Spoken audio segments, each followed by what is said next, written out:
Hi everyone, my name is Crystal and welcome back to our YouTube channel, Bible-Based Teens. Today is Sunday, February the 1st, and this is our follow-up episode to our video from last week. And before I get started, I just want to say that if you like the content of this channel, go ahead and like and subscribe so you can get our new content week after week. And don't forget, if you have any thoughts, place them in the comment section below so we can get the conversation started. So let's get to it. So our scripture verse from last week was Proverbs chapter 10, verse 22.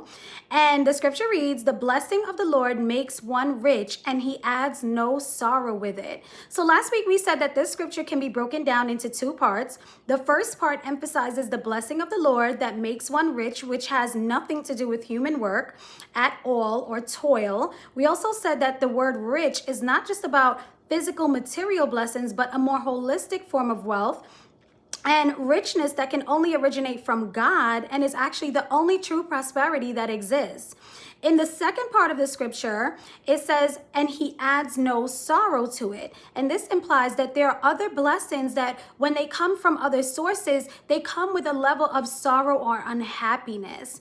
And so, as I was going through this week and I just began to reflect on this scripture, I started to look around me, not only at my life, but even at my daughter's life. And I just started to give God thanks. And one thing in particular that the Lord highlighted to me this week was, specifically her smile and her laughter. And for some reason, every time she laughed this week, I felt like the Lord was reminding me that happiness and peace, in itself is a blessing from the Lord.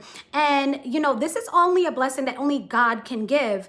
And so as a parent, we always want to make sure that our children are happy. And, sometimes deep down inside, we wonder whether we're really doing our job, right? We wonder whether that's really something that's happening, whether our children are having the best childhood experience.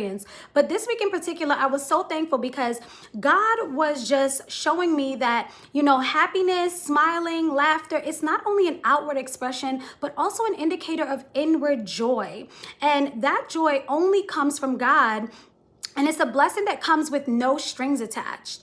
And so just to back this up, the Lord had me to look up a few statistics, and I was shocked to find that 1 in 5 teens in America, ages 12 to 17, experienced at least one depressive episode last year. And so I really began to think about how blessed we truly are, and that we're able to live and enjoy the life that God has given to us, because the joy of the Lord is truly our strength. And this blessing of joy and happiness is not just available to my family, but it's available to all of you as well. So I just want to thank you guys for tuning in. I want to thank you for always coming out and supporting me, and I look forward to seeing you guys next week.